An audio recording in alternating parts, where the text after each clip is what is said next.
Hello everyone, I am Monik Bashar, the second year PhD student from the Biological Science and Bioengineering IIT Kanpur. And today's discussion will be on the lecture 3 of the Principle of Inheritance in Bengali. তো last দিন আমরা যেখানে শেষ করেছিলাম মেন্ডেলের দ্বিসংকর জনন experiment বা পরীক্ষা, এবং সেটার মাধ্যমে আমরা জানতে পারি যে মেন্ডেল কিভাবে নিজের স্বাধীন সঞ্চালনের সূত্রে উপনীত হন। কিন্তু এই মেন্ডেলের প্রথম সূত্র এবং দ্বিতীয় সূত্র বস্তুতপক্ষে আমরা যদি কোনো একটা ছোট্ট পপুলেশন বা জনসংখ্যার মধ্যে বা কোনো একটা অপর উদ্ভিদ মটর গাছ বাদে লক্ষ্য করে থাকি, সবসময় তেমনটা দেখা যায় না। এই কথাটির অর্থ হচ্ছে মেন্ডেল যে সূত্র দিয়েছিলেন তা ঠিক হলেও সম্পূর্ণ রকম ভাবে জিনের অথবা কোন রকম ভাবে একটা বৈশিষ্ট্য ধীরে ধীরে অপর জনুতে সঞ্চারিত হয় সেটা বোঝাতে সম্পূর্ণ রকম ভাবে সক্ষম ছিল না, এবং এরকমই কিছু ছোট ছোট ব্যতিক্রম বা এক্সেপশন পাওয়া গিয়ে থাকে, এবং তাদের মধ্যে সব থেকে উল্লেখযোগ্য হচ্ছে অসম্পূর্ণ প্রকটতা এবং সহপ্রকটতা। তো আজ আমরা শুরু করব প্রথমে অসম্পূর্ণ প্রকটতা। অসম্পূর্ণ প্রকটতা, একে ইংরেজিতে ইনকমপ্লিট ডমিনেন্সও বলে। তো এই অসম্পূর্ণ প্রকটতা বা ইনকমপ্লিট ডমিনেন্সটা অর্থটা কি? তো ইনকমপ্লিট ডমিনেন্স বলতে বোঝায় যখন সংকর জীবে, এখানে সংকর জীব বলতে বোঝানো হয়েছে যার মধ্যে প্রকট এবং প্রচ্ছন্ন বৈশিষ্ট্যের জন্য যে অ্যালিল গুলো প্রয়োজন তা দুটোই উপস্থিত। যখন কোনো সংকর জীবে প্রকট বৈশিষ্ট্য সম্পূর্ণ রকম ভাবে প্রকাশ পায় না, অর্থাৎ সংকর জীবে আমরা কি জানি, মেন্ডেল নিজের প্রথম সূত্রে তিনি বলেছিলেন যে সংকর জীবে সবসময় প্রকট বৈশিষ্ট্যটি প্রকাশ পাবে এবং প্রচ্ছন্ন বৈশিষ্ট্যটি প্রকাশ পাবে না। কিন্তু অসম্পূর্ণ প্রকটতা অর্থাৎ কিছু কিছু সময় এই সূত্রের কিছুটা ব্যতিক্রম দেখা যায়, যখন দেখা যায় যে সংকর জীবে তার প্রকট বৈশিষ্ট্যটি সম্পূর্ণ রকম ভাবে প্রকাশ পায় না, বরং প্রকট বৈশিষ্ট্য এবং প্রচ্ছন্ন বৈশিষ্ট্যের মধ্যবর্তী ফেনোটাইপ প্রকাশ পায়, একে বলে অসম্পূর্ণ প্রকটতা। তো একটি উদাহরণের সাহায্যে খুব সহজে দেখে নেব অসম্পূর্ণ প্রকটতা কি। তো মূলত যে গাছটির ওপর অসম্পূর্ণ প্রকটতার এক্সপেরিমেন্ট গুলো লেখা হয় বা করা হয়েছিল প্রথমে, বা যেটাকে যে এক্সাম্পলটা খুব প্রচলিত সেটা হলো ডগ ফ্লাওয়ার বা স্ন্যাপড্রাগন যে ফুল হয়, দেখে নেবো স্ন্যাপড্রাগন ফুল অনেকটা এরকম দেখতে। এখানে তিন রকমের ফুল দেখা যাচ্ছে, কিছু কিছু ফুল দেখা যাচ্ছে লাল, কিছু কিছু ফুল দেখা যাচ্ছে গোলাপি, এবং কিছু কিছু ফুল দেখা যাচ্ছে সাদা। তো এই অসম্পূর্ণ প্রকটতা যদি কোনো জায়গায় থাকে তাহলে সেটা কিরকম হয় দেখে নেব। যেমন লাল ফুল বিশুদ্ধ, এর জন্য আমরা ব্যবহার করব ক্যাপিটাল আর, কারণ এখানে লাল অথবা আর এটা প্রকট বৈশিষ্ট্য, এবং অন্যদিকে যার করানো হয় সেটা হচ্ছে বিশুদ্ধ সাদা ফুল, যাকে লেখা হয়ে থাকে স্মল আর। তো বিশুদ্ধ লাল ফুল এবং বিশুদ্ধ সাদা ফুলের মধ্যে যখন আমরা ক্রস করাই তখন দেখা যায় F1 এ না লাল না সাদা, বরঞ্চ তার মধ্যবর্তী একটি বৈশিষ্ট্য গোলাপি রং বিশিষ্ট ফুলের গাছ পাওয়া যায়। এবার দুটো গোলাপি গাছের মধ্যে যদি আমরা সংকরায়ন করি তাহলে দেখব যে একটি লাল, গোলাপি, গোলাপি এবং সাদা, অর্থাৎ F1 এ প্রত্যেকটি গাছ গোলাপি হলেও যখন সেই F1 এর গাছগুলোকে আমরা স্বপরাগযোগ করব তখন আমরা দেখতে পারি যে F2 তে লাল, গোলাপি এবং সাদা এদের অনুপাত দাঁড়ায় 1:2 1:1। অপরদিকে যদি আমরা জেনোটাইপিক অনুপাতও নেই, capital R is to capital R small R and small R, তাহলেও দেখা যাবে যে অনুপাত দাঁড়ায় 1:2:1।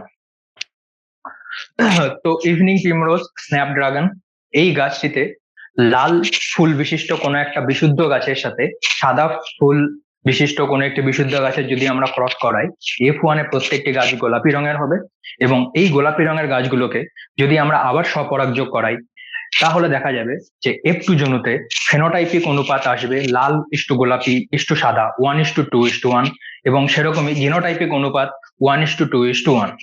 অর্থাৎ এখানে দেখা যাচ্ছে যে সংজ্ঞাতে আমরা যে কথাটা বলেছিলাম যে যে প্রকট বৈশিষ্ট্য অর্থাৎ লাল রং, সেটা সম্পূর্ণ রকম ভাবে প্রকাশিত হয় না, বরঞ্চ লাল রং এবং সাদা রং এই দুটোর মধ্যবর্তী একটি বৈশিষ্ট্য, অর্থাৎ এদের দুটোর মধ্যবর্তী গোলাপি রং সেটা প্রকাশ পায়, এবং একেই বলা হয় অসম্পূর্ণ প্রকটতা।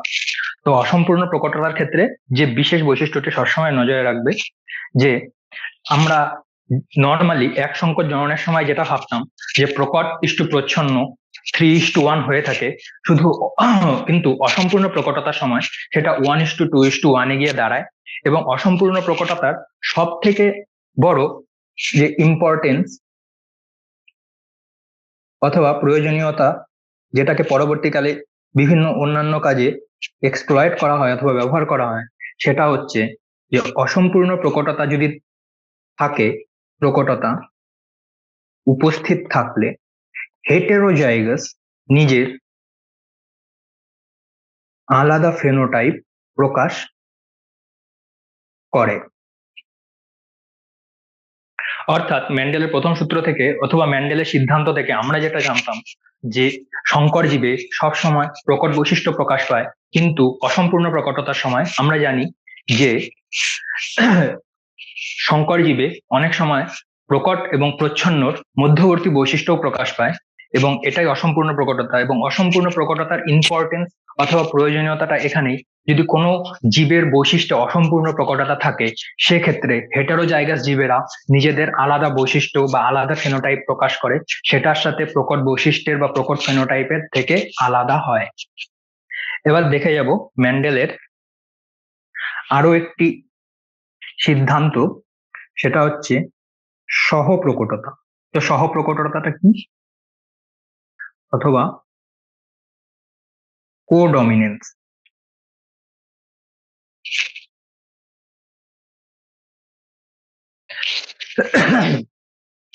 তো অনেক সময় দেখা যায় যে কোনো একটি চরিত্রের জন্য যদি এক বা একাধিক জিন উপস্থিত থাকে, অথবা যখন দুটো বিপরীত বৈশিষ্ট্যের প্রকটধর্মী অ্যালিল একই সাথে উপস্থিত থাকে, তারা নিজেদের প্রকট বৈশিষ্ট্যকে একসাথে প্রকাশ করে। এই কথাটার অর্থটা কি, একটা উদাহরণের সাহায্যে আমরা খুব সহজেই দেখে নেব। যে যেটা নর্মালি সবসময় ব্যবহার করা হয়ে থাকে, ব্লাড গ্রুপ। তো ব্লাড গ্রুপ কত রকমের হয়? A B, A B and ও। এতে অ্যান্টিজেন, এ অ্যান্টিজেন, বি তে বি অ্যান্টিজেন, এ বি তে এ এবং বি অ্যান্টিজেন, এবং ওতে নো অ্যান্টিজেন। তো এখানে লক্ষ্য করার বিষয় হলো যে ব্লাড গ্রুপ সেটা কতগুলো অ্যালিল দ্বারা নির্বাহ হয়, অর্থাৎ এই বৈশিষ্ট্যটির জন্য কতগুলি অ্যালিল প্রয়োজন। তো এখানে তিনটে অ্যালিল ধরা হয়, I A, A group, I B, B group, I O, O group. Okay, তো এখানে আই এ এবং আই বি এরা প্রকট, এবং আই ও এটা প্রচ্ছন্ন। এবার এখানে সহপ্রকটতা এবং এদের ব্লাড গ্রুপ নির্বাহ করার সময় অর্থাৎ নির্বাচন করার সময় তাদের জিনোটাইপ কিরকম ভাবে চেঞ্জ হয় সেটাকে একটু আমরা দেখব। যখন IA প্লাস IA থাকে, যখন জিনোটাইপ IA+IA হয় তখন A ব্লাড গ্রুপ, যখন IAIO হয় A, যখন IBI0 then B, and IBI0 B, but the special case when IA and IB both the যখন A এবং B এই দুটো প্রকট বৈশিষ্ট্যই একসাথে উপস্থিত থাকে তখন এর জিনোটাইপ হয়ে দাঁড়ায় AB। এই পার্টিকুলার ঘটনাটি যেখানে দুটো অ্যালিলের দুটোই প্রকট এবং স্বাধীনভাবে নিজে ফেনোটাইপ প্রকাশ করে তখন তাকে আমরা বলি কোডমিনেন্স।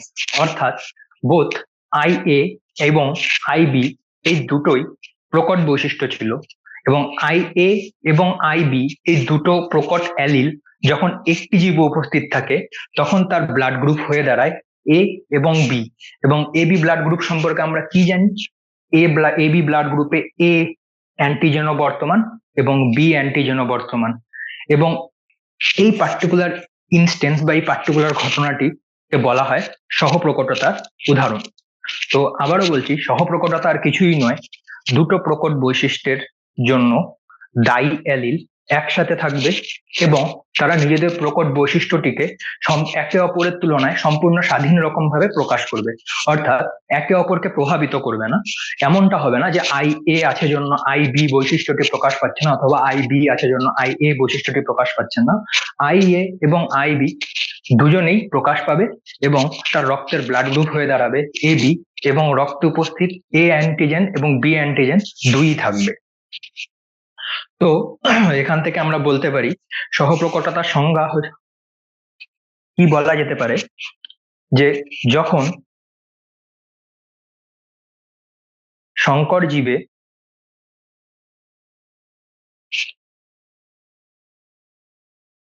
উপস্থিত দুটো অ্যালিল প্রকট হয় এবং একসাথে নিজের বৈশিষ্ট্য প্রকাশ করে তখন তাকে বলা হয় সহপ্রকটতা। এর উদাহরণ কি? Blood group.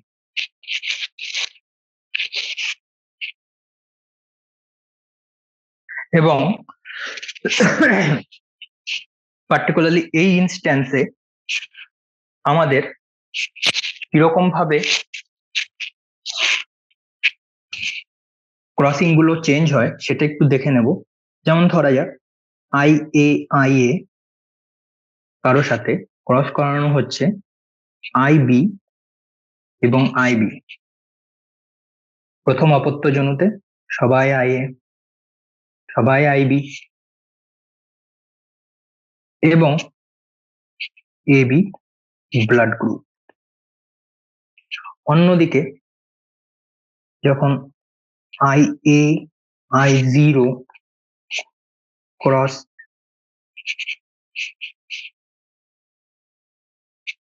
IA, এবার এখানে দেখবো IAI0 এটা হেটেরোজাইগাস কিন্তু এর ব্লাড গ্রুপ কি হবে? A। অন্যদিকে IB একটি প্রকট, I0 একটি প্রচ্ছন্ন, সুতরাং এর ব্লাড গ্রুপ কি হবে? B। যখন এদের মধ্যে ক্রস করানো হবে তখন আমরা চেকার বোর্ড বানাবো। চেকার বোর্ড তৈরি। উপরে IA, এখান থেকে I0 তেমনি I B and I0 gamete, সেরকম IA, IB, I0, IA, I0 এবং I0, I0। এবার ব্লাড গ্রুপ কি দাঁড়াচ্ছে? এটার AB, এটার B, এটার A এবং এটার O। অর্থাৎ এদের জিনোটাইপ কি হয়ে দাঁড়ালো? A:B:AB:O,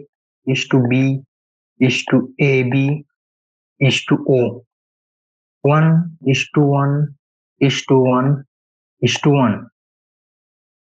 এবং এই ইনস্ট্যান্স অর্থাৎ এই ঘটনাটিরও একটি ইম্পর্টেন্স অথবা বৈশিষ্ট্য এটাই যে হেটেরোজাইগাস আলাদা বৈশিষ্ট্য, আলাদা ফেনোটাইপের হয়ে থাকে। একেই বলা হয় সহপ্রকটতা অথবা কোডমিনেন্ট। অর্থাৎ দুটো অ্যালিল থাকবে, দুটো অ্যালিল একই সাথে প্রকট হবে এবং এই প্রকট বৈশিষ্ট্যের জন্য যে ফেনোটাইপটি তৈরি হবে তাতে উভয় অ্যালিলেরই প্রকট বৈশিষ্ট্যটি প্রকাশ পাবে। তো মূলত এগুলোই ম্যান্ডেলের যে সূত্র দিয়ে তিনি দিয়েছিলেন সেই সূত্রের কিছুটা ব্যতিক্রম, এবং এই ব্যতিক্রমগুলো কিভাবে তৈরি হয়, ম্যান্ডেলের সূত্রটাকে কেন সঠিক ধরা হয় এবং এই সূত্রটি সঠিক হওয়ার পরেও কেন আমরা প্রকৃতিতে এত ডিফারেন্স দেখতে পাই ম্যান্ডেলের সূত্র থেকে, এবং এটাই অনেক সময় বিজ্ঞানীদের চিন্তাধারা এবং তাদের মনোযোগ আকর্ষণ করে এবং এখান থেকে ধীরে ধীরে আমাদের যে সাবজেক্ট বংশগতি অথবা জেনেটিক্স সেটা শুরু হয়। এবং এই শুরু করার জন্যই ম্যান্ডেলকে বলা হয়ে থাকে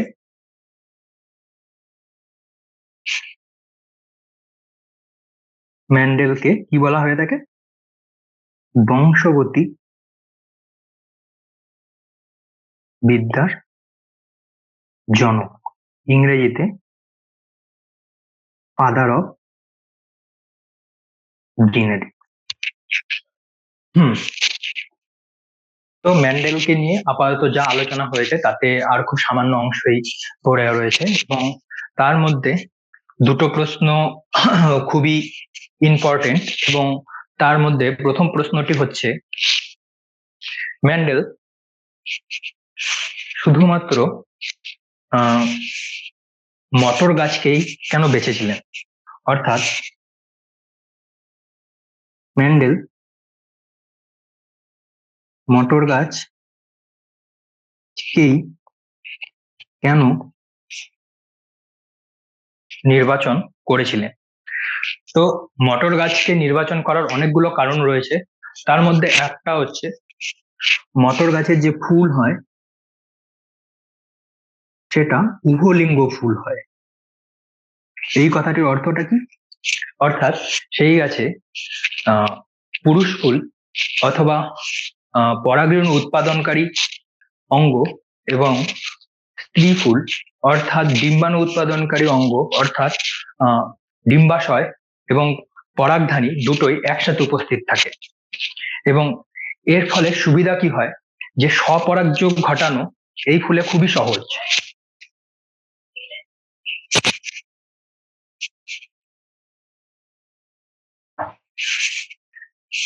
দ্বিতীয় কারণ হচ্ছে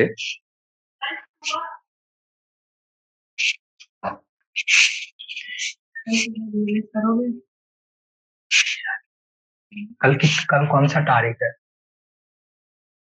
शनिवार।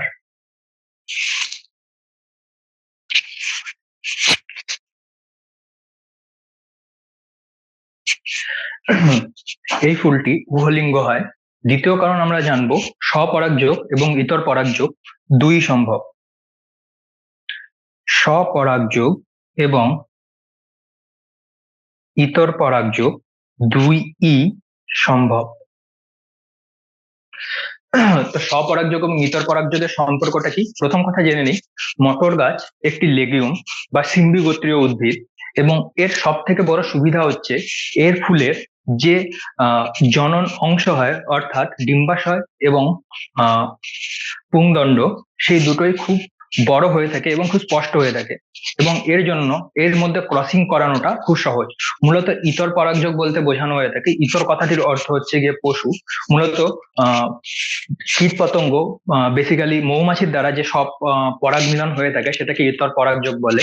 কিন্তু যখন আমরা জেনেটিক্স বা বংশগতি বিদ্যা নিয়ে আলোচনা করা হয়, তখন ইতর পরাগযোগের বদলে আমরা অপর একটি ওয়ার্ড ইউজ করে থাকি, সেটা হচ্ছে ক্রসিং। তো ক্রসিংটা পরাগযোগ থেকে কিভাবে আলাদা?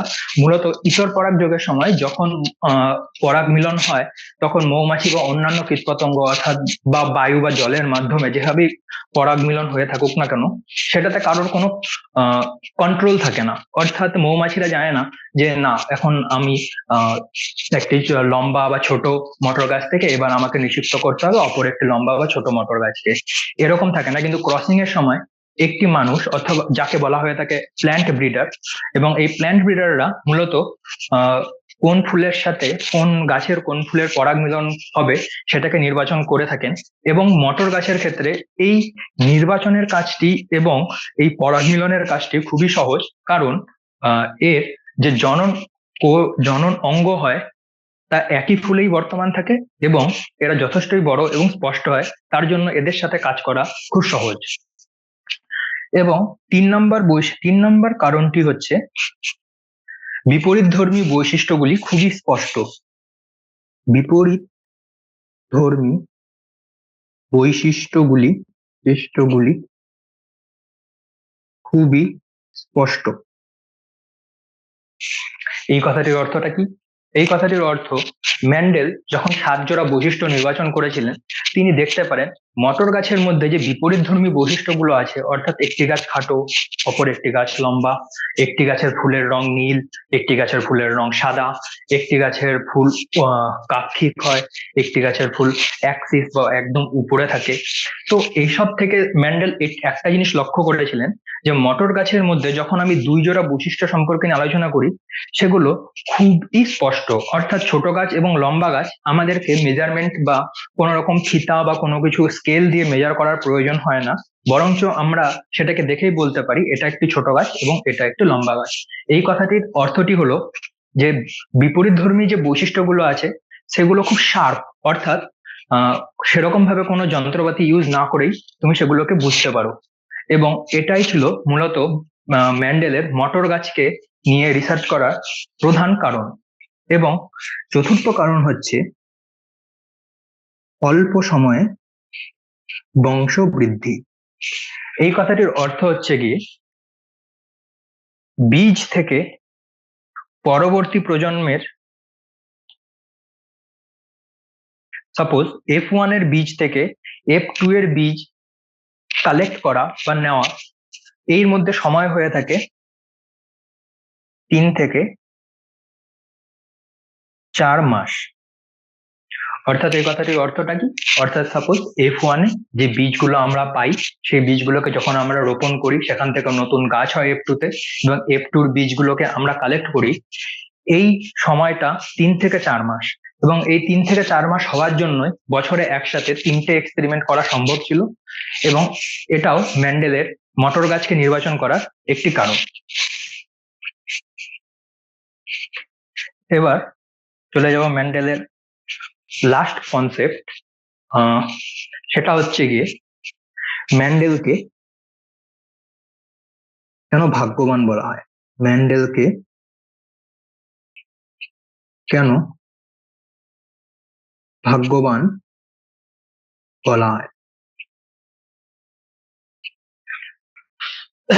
তো অনেকজন যখন ম্যান্ডেল নিজের কাজটিকে নিয়ে আগে পরবর্তীকার সময় আরো অনেক রিসার্চ হয়, এবং সেটার পর যখন সায়েন্টিস্টরা জানতে পারেন যে ম্যান্ডেল যে 7 জোড়া বৈশিষ্ট্য সম্পর্কে আমরা প্রথম দিন যেদিন বিভিন্ন জিনিসের সংজ্ঞা পড়ানো হচ্ছিল তখনই ডিসকাস করা হয়েছিল যে ম্যান্ডেল 7 জোড়া বৈশিষ্ট্য নির্বাচন করেছিলেন। এবং এই 7 জোড়া বৈশিষ্ট্যের মধ্যে যে সব থেকে ইম্পর্টেন্ট বা সব থেকে আকর্ষণীয় বিষয়বস্তুটি ছিল, সেটা হচ্ছে গিয়ে এই 7 জোড়া বৈশিষ্ট্য 7 জোড়া আলাদা আলাদা ক্রোমোজোম দিয়ে এর বংশগতি নির্বাহ হয়। এবার এই কথাটির অর্থটা কি? এই কথাটির অর্থটা হচ্ছে গিয়ে প্রত্যেকটি জীবের নিউক্লিয়াসে যে ডিএনএ থাকে, সেই ডিএনএ গুলো আমরা অনেক সময় ক্রোমোজোম বলে থাকি। মূলত ডিএনএ যখন আহ একটু একে অপরের সাথে কয়েলিং হয়ে বা থোড়া একটু জমাটবদ্ধ হয়ে একটু বড় আকারের দেখায়, তখন তাকে আমরা ক্রোমোজোম বলি। কিন্তু মূলত এই ক্রোমোজোম গুলি অ্যাকচুয়ালি ডিএনএ মলিকুল দিয়ে তৈরি। এবং ম্যান্ডেল যে 7 জোড়া বৈশিষ্ট্য নিয়েছিল, সেই 7 জোড়া বৈশিষ্ট্যের প্রত্যেকটি বৈশিষ্ট্য বা প্রত্যেকটি অ্যালিল আলাদা আলাদা ক্রোমোজোমে উপস্থিত ছিল।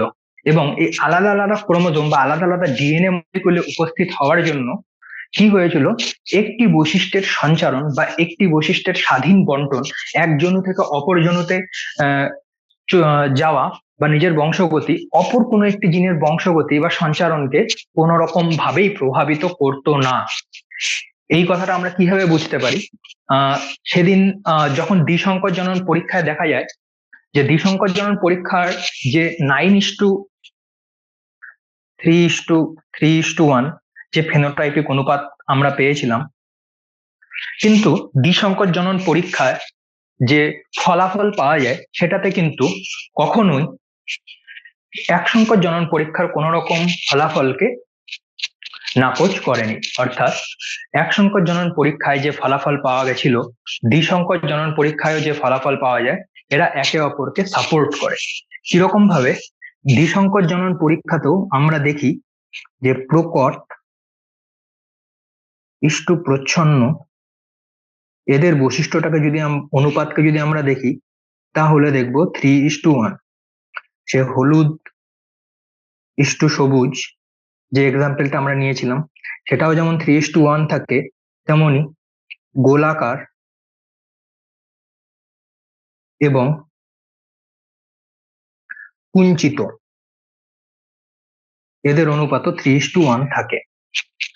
এবার এই 3:1 অনুপাত, এই পার্টিকুলারলি 3:1 অনুপাতটা দিয়ে এটাই বোঝাতে চাওয়া হচ্ছে যে অনেক সময়, যেটা পরবর্তীকালে সায়েন্টিস্টরা দেখে থাকে, যে যদি দুটো বৈশিষ্ট্য একই সাথে একই ক্রোমোজোমে থাকে, যেমন ধরা যাক হলুদ বৈশিষ্ট্যের জন্য capital Y or and small Y, এবং গোলাকারের জন্য capital R and small R, অনেক সময় দেখা যায় এই গোলাকার চরিত্রের জন্য যে জিন দায়ী এবং যে হলুদ বর্ণের বীজের জন্য যে জিন দায়ী, এই দুটো জিন যদি একই ক্রোমোজোম বা একই ডিএনএ মলিকিউলে থাকতো, তাহলে দেখা যেত যে এরা একে অপরের স্বাধীন বন্টনকে ব্যর্থ করছে। এরকম হওয়ার সম্ভাবনা অনেক সময় অনেক জিনেই দেখা যায়, এবং পরবর্তীকালে সায়েন্টিস্টরা আবিষ্কার করে যে বেশিরভাগ জিনই একে অপরের সাথে লিঙ্কড হয়ে থাকে।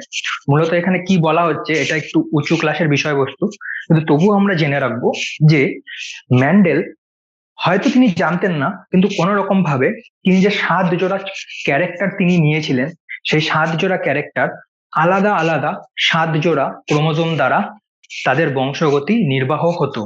এবং এই কারণেই দেখা যায় যে এরা যদি একই ক্রোমোজোমে থাকতো, ওয়াই এবং আর, তাহলে হয়তো আমরা 3:1, 3:1 এবং 9:3:1 এই অনুপাতগুলো পেতাম না। এবং পরবর্তীকালে বিভিন্ন পরীক্ষায় প্রমাণ করা হয় যে যদি দুটি ক্রোমোজোম একসাথে, যদি দুটো অ্যালিল একই সাথে একটি ক্রোমোজোমে খুব কাছাকাছি অবস্থান করে, তাহলে তারা একে অপরের স্বাধীন সঞ্চারণ সূত্রকে থামিয়ে দেয়, অর্থাৎ সেটাকে হতে দেয় না। এবং এর ফলে কি হয়, দ্বিসংকর জনন পরীক্ষায় যে 9:3:3:1 অনুপাত আমরা ফেনোটাইপে পেয়েছিলাম, সেটা আর এরকম থাকে না, বরঞ্চ এর জায়গায় অন্য কিছু হতে পারে।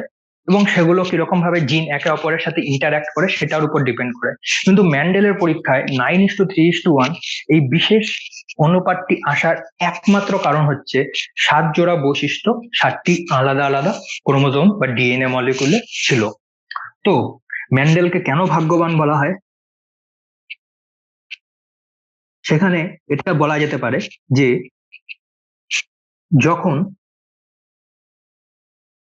দুটো অ্যালিল, দুটো আলাদা চরিত্রের অ্যালিল একই ক্রোমোজোমে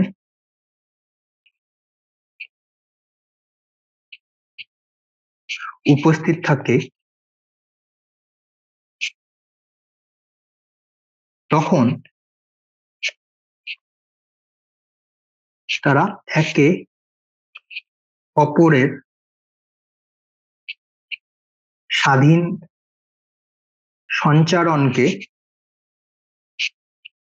ব্যর্থ করতে পারে। কিন্তু ম্যান্ডেল যে 7 জোড়া চরিত্র সিলেক্ট করেছিলেন, বেছে নিয়েছিলেন, সেগুলো 7 জোড়া আলাদা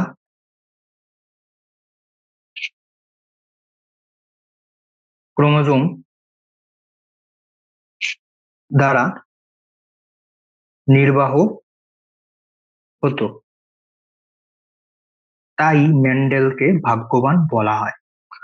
তো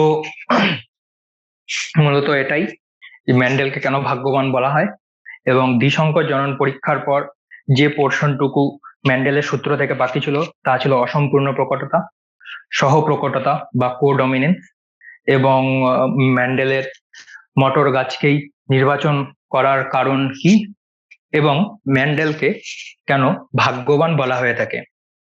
তো এই ছিল জেনেটিক্সের যে শুরুর কিছুটা মুহূর্ত, শুরুর কিছুটা সময়, এবং পরবর্তীকালে এই জেনেটিক্স কিভাবে সমগ্র মেডিকেল সায়েন্স থেকে শুরু করে পুরো পৃথিবীটাকেই বদলে দেয় এক কথায়, এবং সেখান থেকে নতুন নতুন সাবজেক্ট বা কোর্স শুরু হয়, যেমন মলিকুলার বায়োলজি, স্ট্রাকচারাল বায়োলজি এবং অন্যান্য কিছু, এবং কিভাবে তা শুরু হয় সেটা বোঝার জন্য আমাদেরকে মেন্ডেলের সূত্র থেকে অনেকটা পরে এই বৈশিষ্ট্যের ক্রোমোজোমীয় তত্ত্ব নিয়ে একটু আলোচনা করতে হবে।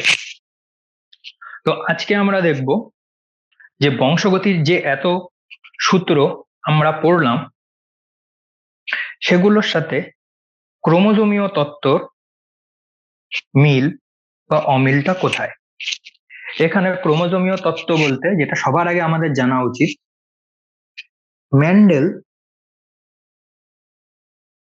কি কি বলতে পারেননি।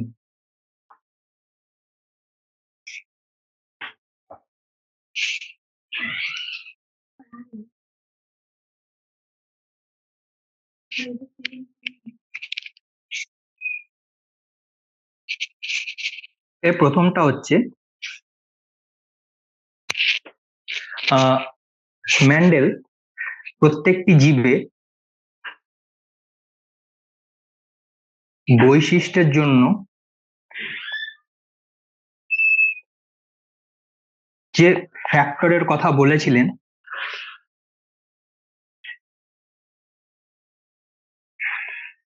তার কোন রকম ভৌত ভিত্তি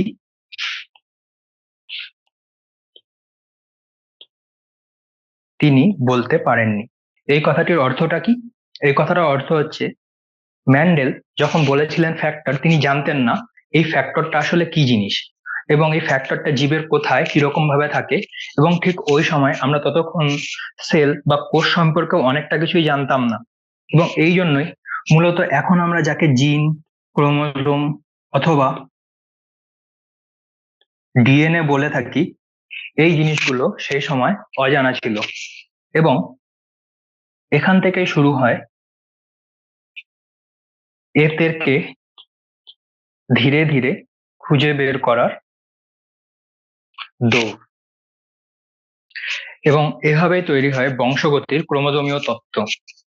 তো এখানে বলে রাখা ভালো যে ক্রোমোজোম কি জিনিস।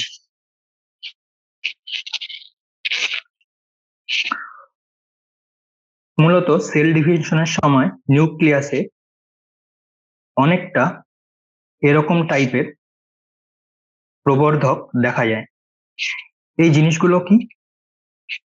এটা মূলত মেটাফেজে দেখা যায়, এবং মেটাফেজ থেকে তুমি এটা বুঝতে পারো যে এখানে যে ক্রোমোজোম গুলো আছে সেটা কুণ্ডলিত অবস্থায় রয়েছে, এবং এই ক্রোমোজোম গুলি যখন রং করা হয় যে কোনো জিনিসকেই মাইক্রোস্কোপে দেখার আগে তার মধ্যে রং দেওয়া হয়, এবং মূলত দেখা যায় যে জিসমা বা জিসমা কালার বলে যে রংটা ছিল সেটা পার্টিকুলারলি মেটাফেজের কন্ডিশনে নিউক্লিয়াসের ভেতরে কিছু কিছু এরকম স্ট্রাকচারে রং করছিল, এবং এই কালার গুলোকে রং করার জন্যই এদেরকে বলা হয় ক্রোমোজোম। তো ক্রোমোজোম কি জিনিস? ক্রোমো কথাটির অর্থ হচ্ছে রং, এবং জোম বলতে যে বা যেখানে রং থাকে। তো সায়েন্টিস্টরা যখন একটি সেলকে জিসমা দিয়ে রং করেন তখন তিনি দেখতে পারেন যে ক্রোমোজোমের নিউক্লিয়াসের ভেতরে অনেকটা এরকম কালারে কিছুটা জায়গা দেখা যায় যেগুলো জিসমাকে নিজের ভেতর অথবা জিসমা রং দ্বারা রঞ্জিত হচ্ছিল, এবং এই রং গ্রহণ করার জন্যই এদেরকে বলা হয় ক্রোমোজোম।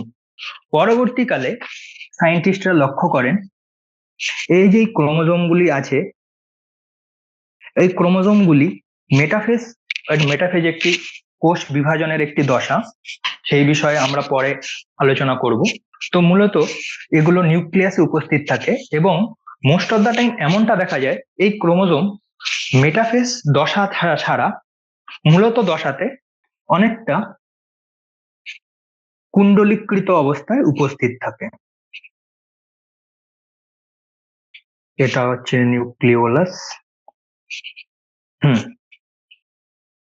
এবং এটা হচ্ছে নর্মাল কন্ডিশনে ক্রোমোজোম যেভাবে সেলের বা কোষের মধ্যে বা নিউক্লিয়াসের মধ্যে থাকে। তো ক্রোমোজোম পরবর্তীকালে এটা আরো দেখা যায় এই কুণ্ডলীকৃত অংশগুলো আর কিছুই নয়, এগুলো ডিএনএ, এবং সেই ডিএনএ এর স্ট্রাকচার কিরকম হয় যেটাকে এই শতাব্দীর এক অন্যতম আবিষ্কার বলে ধরা হয়, এবং সেই ডিএনএ স্ট্রাকচার কি হবে অথবা জিএনএ এর সিকোয়েন্স কি হবে বা ডিএনএ এর কম্পোজিশন কিভাবে আমাদের বংশগতিকে নির্বাহ করে, সেটা আমরা আস্তে আস্তে দেখব কিভাবে তা হয়ে থাকে। কিন্তু এটা জানা যায় ডিএনএ। এবার একটু মনে রাখবে, গ্রিফিথ বলে এক বিজ্ঞানী ছিলেন। এই গ্রিফিথই প্রথমবার এই কথাটি বলেছিলেন যে বংশগতির জন্য যে জিনিসটাকে মেন্ডেল এতদিন ফ্যাক্টর ফ্যাক্টর বলছিলেন সেই জিনিসটা আর কিছুই নয়, আমাদের নিউক্লিয়াসে থাকা ডিএনএ। অর্থাৎ গ্রিফিথ যখন কাজ করেছিলেন তার আগে অবধি অনেকটাই আমরা জানতে পেরেছিলাম যে নিউক্লিয়াসের ভিতরে কি থাকে, সেই জিনিসটা নিউক্লিয়াসের ভিতরে কি থাকে এবং সেটা কিরকম হয়। কিন্তু গ্রিফিথ সেই যে প্রথমবার বলেছিলেন যে নিউক্লিয়াসের ভিতরে যে ডিএনএ থাকে, এই ডিএনএ মূলত বংশগতির ধারক এবং বাহক, এবং তিনি এই এক্সপেরিমেন্টটি একটি ছোট্ট ক্ষুদ্র ব্যাকটেরিয়ার উপর পারফর্ম করেছিলেন, এবং ধীরে ধীরে গ্রিফিথের এই ফলাফলকে কেন্দ্র করেই সায়েন্টিস্টরা বা বিজ্ঞানীরা আরো মডার্ন বা আরো জটিল জীব যেরকম মানুষ,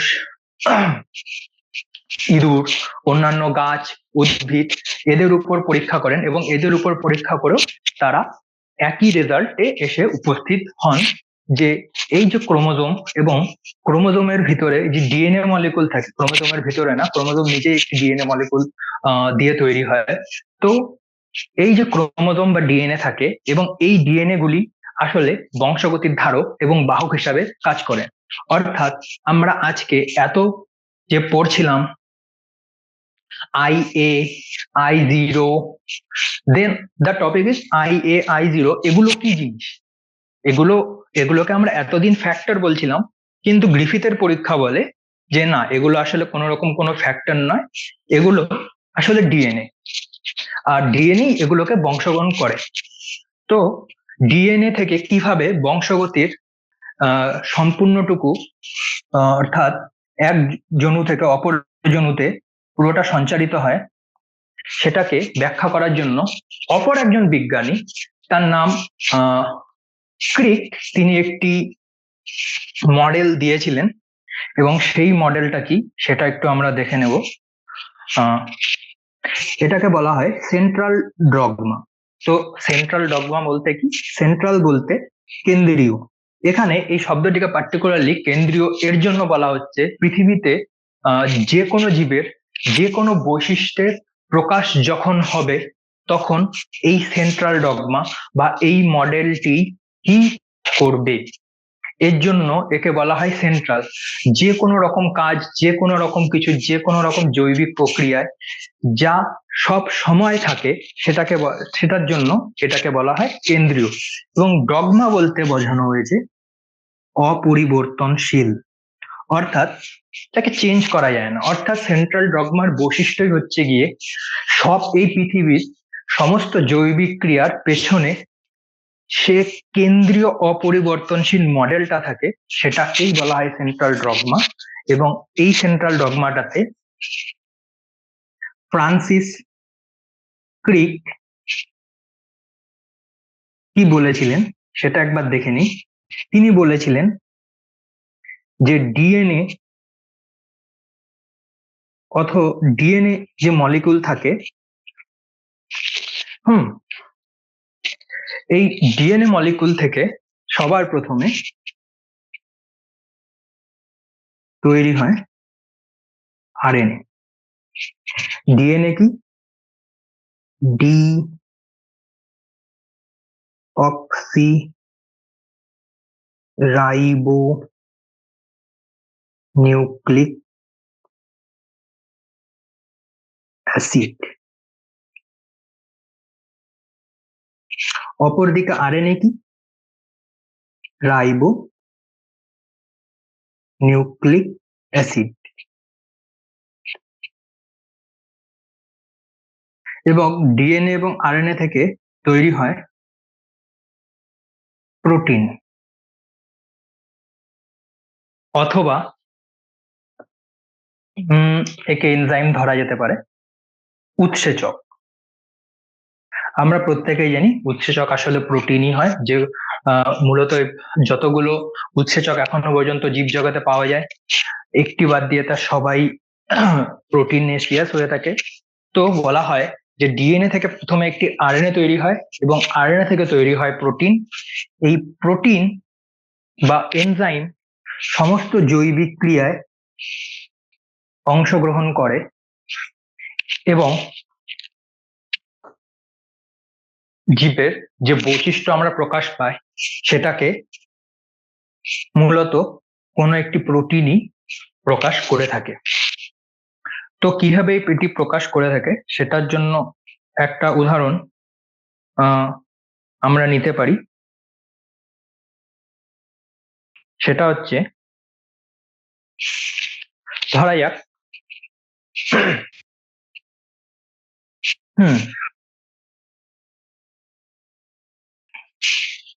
একটি লাল ফুল, ক্যাপিটাল আর প্লাস সাদা, স্মল আর, এদের মধ্যে যখন আমরা ক্রস করব ক্যাপিটাল আর, এবার ক্রোমোজোমীয় তত্ত্ব কি বলছে, যে এই যে ক্রোমোজোম গুলো হয়, এর মধ্যেই কোনো একটা জায়গায় জীবের বৈশিষ্ট্য নির্বাহ করার জন্য যে ফ্যাক্টর গুলো সেগুলো থাকে। তো এই জায়গাটিকে যদি আমরা আরেকটু বড় করে দেখি, দেখব কুণ্ডলীকৃত ডিএনএ। এটাকে আরেকটু বড় করা যাক।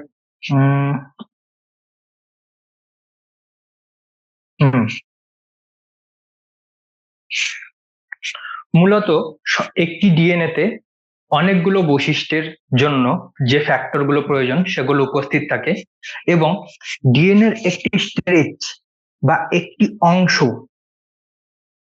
যেমন ধরা যাক ডিএনএর এই অংশটুকু বা ক্রোমোজোমের এই অংশটুকু কোনো একটা বৈশিষ্ট্যের জন্য দায়ী, অথবা এই ডিএনএ থেকে পার্টিকুলারলি কোনো একটা আরএনএ এবং আরএনএ থেকে প্রোটিন তৈরি হয়,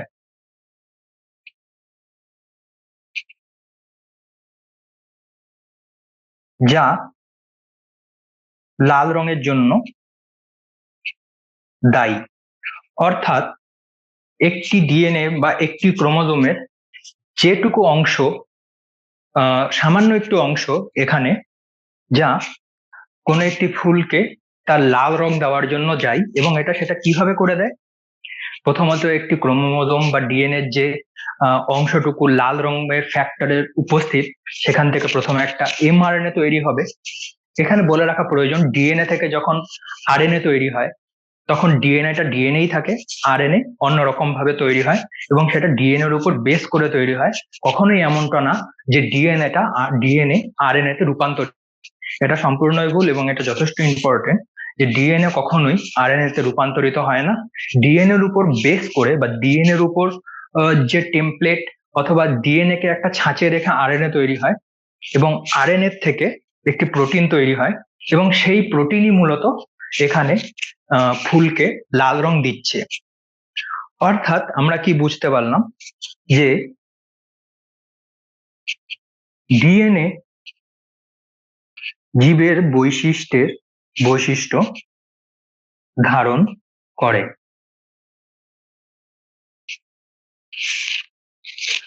অর্থাৎ এই পৃথিবীতে যত রকমের জৈবিক ক্রিয়াকলাপ হয়ে যাচ্ছে, সেগুলো যদি কোনো একটা জায়গায় তার তথ্য যদি স্টোর করা হয় বা কালেক্ট করে রাখা হয়, সেটা অন্য কিছুই নয়, এই ডিএনএ মলিকুল।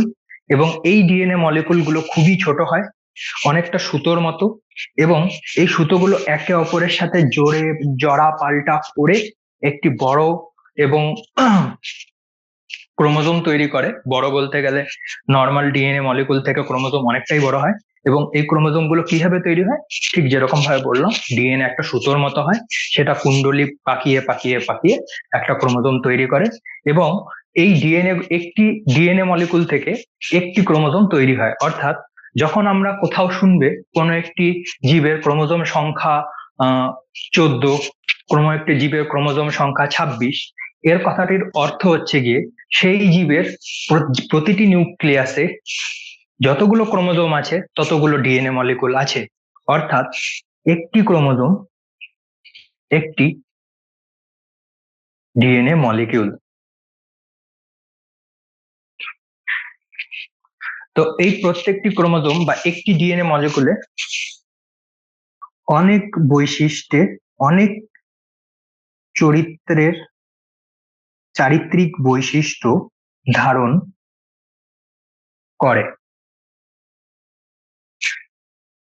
এবং এখান থেকেই প্রথম জিনের সংজ্ঞা তৈরি করা হয়। সেখান থেকে জিনের কি সংজ্ঞা তৈরি করা হয় সেটাকে এবার দেখে নেব। এতদিন পর্যন্ত মেন্ডেল যাকে ফ্যাক্টর বলে আসছিল, মেন্ডেলের আগে যারা কেউ জানতো না যে কিভাবে একজন মানুষের সন্তান সবসময় মানুষ হয়, একজন পাখির সন্তান সবসময় পাখি হয়, এবং কিভাবে এই বৈশিষ্ট্যগুলি তাদের মধ্যে সঞ্চিত থাকে এবং কিভাবে সেটা এক জায়গা থেকে অন্য জায়গায় ট্রান্সফার হয়, অর্থাৎ এক জনু থেকে অপর জনুতে ট্রান্সফার হয়। পার্টিকুলারলি কি সেই কেমিক্যাল বা কি সেই মলিকুল বা অণু যেটা আমাদের কোষে উপস্থিত আছে, যার দ্বারা আমাদের দেহের সমস্ত চারিত্রিক বৈশিষ্ট্যগুলি নির্বাহ হচ্ছে, সেটা আর কিছুই নয়, ডিএনএ। এবং ডিএনএ এর জন্য যে ফ্যাক্টর গুলোকে বলা হতো, সেগুলোর নাম পাল্টে এখন মডার্নলি বলা হয় জিন। এবং সেই জিনের সংজ্ঞাকে কি বলা হয়ে থাকে?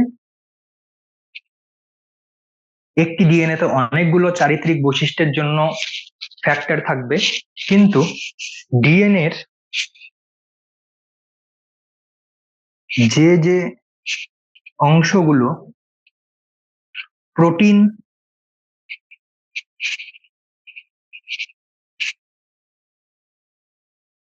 অংশগুলো, ডিএনএ যে অংশগুলোতে প্রোটিন নির্দিষ্ট একটি প্রোটিন তৈরির তথ্য সঞ্চিত থাকে, তাকে বলা হয় জিন। অর্থাৎ এই এক্সাম্পলটাতে এই যে এই অংশটুকু ডিএনএ, যা কোনো একটি ফুল লাল হবে বা সাদা হবে, সেটা অ্যাকচুয়ালি এই পার্টিকুলারলি এই ডিএনএ পোর্শনটুকু বা এই অংশটুকুর উপরেই সম্পূর্ণ রকম ভাবে ডিপেন্ড করে। তার জন্য এই অংশটুকুকে বলা হয় একটি জিন। এটা জিনের খুবই একটা প্রিমিটিভ সংজ্ঞা বা খুবই প্রাচীন সংজ্ঞা। জিনের সংজ্ঞাও ধীরে ধীরে ধীরে ধীরে পরিবর্তন হয়ে এখন অনেকটা আলাদা হয়ে গেছে। কিন্তু যখন জিনকে আমরা প্রথম ইন্ট্রোডিউস করা হয়েছিল, অথবা জিনের সংজ্ঞাকে খুব ভালো করে বোঝার জন্য যে সূত্রটিকে ব্যবহার করা হয়, সেটা হচ্ছে এটাই, যে ডিএনএ যে অংশটুকু একটি নির্দিষ্ট প্রোটিন তৈরির তথ্য রাখে। এখানে মনে রাখতে হবে ডিএনএ আর কিছুই না, ডিএনএ হচ্ছে তথ্য সঞ্চয়কারী। ডিএনএ আর কিছুই নয়, ডিএনএ হচ্ছে তথ্য সঞ্চয়কারী একটি কেমিক্যাল, যা আমাদের সমস্ত চারিত্রিক বৈশিষ্ট্যগুলোকে মনে রাখে। এবং কিভাবে মনে রাখে, তার মধ্যে প্রয়োজন যে একটা নির্দিষ্ট পার্টিকুলার স্ট্রেচ, অর্থাৎ ডিএনএ মলিকুল কিভাবে তৈরি হয় সেটা আমরা পরদিন দেখবো। কিন্তু এখানে একটু বলে রাখি যে ডিএনএ তে যে একটা পার্টিকুলার অংশ একটি পার্টিকুলার প্রোটিনকে তথ্য বহন করে, অর্থাৎ ডিএনএ দেখে আমরা বলে দিতে পারি এই অংশটা থেকে কি প্রোটিন তৈরি হবে। অর্থাৎ আমরা যদি জানি ডিএনএ এখান থেকে এটুকুর যদি আমরা রাসায়নিক কম্পোজিশন বা উপাদান সম্পর্কে আমরা জেনে থাকি, তাহলে সেটা কোন প্রোটিন বহন করে, অর্থাৎ কোন প্রোটিন তৈরি হবে এই ডিএনএটা থেকে থ্রু আরএনএ, সেটা সম্পর্কে একটি ধারণা পাওয়া যায়। এবং এর জন্যই বলা হয় যে ডিএনএ যে অংশ একটি নির্দিষ্ট প্রোটিনের তথ্য নিজের মধ্যে সঞ্চিত রাখে, তাকে বলা হয় জিন। এতদিন পর্যন্ত ম্যান্ডেল, আমরা, তোমরা সবাই যাকে ফ্যাক্টর ফ্যাক্টর বলছিলাম, সেটা আর কিছুই নয়, সেটা একটা জিন। জিনকে বলা হয় বংশগতির ধারক এবং বাহক, আমরা প্রথমেই পড়েছিলাম। কিন্তু আজ একটু আলাদা পড়বো, সেটা আর কিছুই নয়, যে জিন নয়, এটা ডিএনএ, যাকে বলা হয় বংশগতির ধারক এবং বাহক। তো এটা মনে রাখা প্রয়োজন যে একটা ডিএনএ এর এটুকু অংশ যদি প্রোটিন এ তথ্য নিজের মধ্যে সঞ্চয় রাখে, তাহলে এটুকু অপর একটি প্রোটিন বি এর সঞ্চয় রাখবে, এটা প্রোটিন সি। অর্থাৎ একটি ডিএনএ মলিকুল অনেকগুলি প্রোটিন মলিকুলের কিভাবে তৈরি হবে এবং কেমন তৈরি হবে সেটার তথ্য নিজের মধ্যে সঞ্চয় রাখে। এবং পার্টিকুলারলি ডিএনএ এই অংশটুকু একটা জিন, এই অংশটুকু একটা জিন, এবং এই অংশটুকু একটা জিন। এবার একটু আগেই যেটা পড়ানো হলো যে ম্যান্ডেলকে কেন ভাগ্যবান বলা হয়ে থাকে, যে আমরা বারবার বলছিলাম যে ম্যান্ডেল যে বিপরীত ধরা বৈশিষ্ট্যের অ্যালিল গুলোকে নিয়ে কাজ করেছিলেন, সেগুলো একই ক্রোমোজোমে উপস্থিত ছিল না। তো এখানে ব্যাপারটা হচ্ছে কি, একটি ক্রোমোজোমে একটি নিউক্লিয়াসে, পার্টিকুলারলি কোন একটি জীবের নিউক্লিয়াসে কতগুলো ক্রোমোজোম থাকবে সেটা নির্দিষ্ট হয়। মানুষের প্রত্যেকটি কোষে কতগুলো ক্রোমোজোম বা কতগুলো ডিএনএ মলিকুল থাকবে সেটা যেমন নির্দিষ্ট।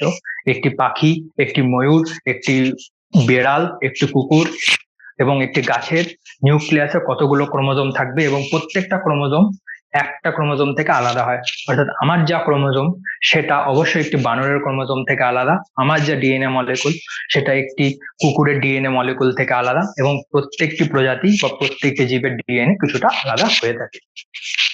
এবং যেসব জীব যত উন্নত হতে থাকে, যেমন আমরা যদি ব্যাকটেরিয়া ধরি, ব্যাকটেরিয়া খুবই প্রাচীন জীব, ব্যাকটেরিয়া প্রোক্যারিওটিক জীব। তো ব্যাকটেরিয়ার মধ্যে যদি আমরা দেখি, ব্যাকটেরিয়ার যত রকম বৈশিষ্ট্য রয়েছে যা একটি ব্যাকটেরিয়াতে বর্তমান, তা সম্পূর্ণ একটি ক্রোমোজোম বা একটি ডিএনএ মলিকুল দ্বারা নির্বাহ হয়। কিন্তু মানুষের ক্ষেত্রে একটি নিউক্লিয়াসে ডিএনএ সংখ্যা 46টি, এবং এই 46টি ডিএনএ মলিকুল প্রচুর হাজার হাজার প্রোটিনের তথ্য নিজের মধ্যে রেখে দিয়েছে। এবং ডিএনএ যে অংশটুকু একটি নির্দিষ্ট প্রোটিনের তথ্য রাখে তাকেই বলা হয়ে থাকে জিন। এবং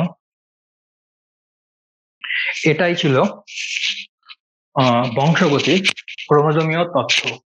কাল এই ক্রোমোজোমীয় তথ্য কিভাবে আসলো এবং এই ক্রোমোজোমীয় তত্ত্বের জনককে, কিভাবে তারা এই সিদ্ধান্তে উপনীত হলেন, এবং ক্রোমোজোম আল্ট্রাস্ট্রাকচার অর্থাৎ ক্রোমোজোমকে যদি আমরা অনেকটা বড় করে দেখি মাইক্রোস্কোপে তাহলে সেটাকে কেমন দেখায় সেটাকে নিয়েও আমরা ডিসকাস করব।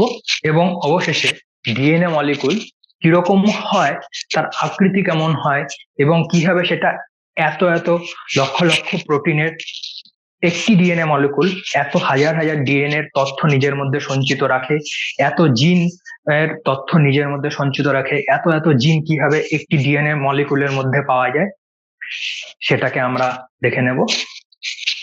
এবং আজকের মতো আমরা এখানেই রাখছি।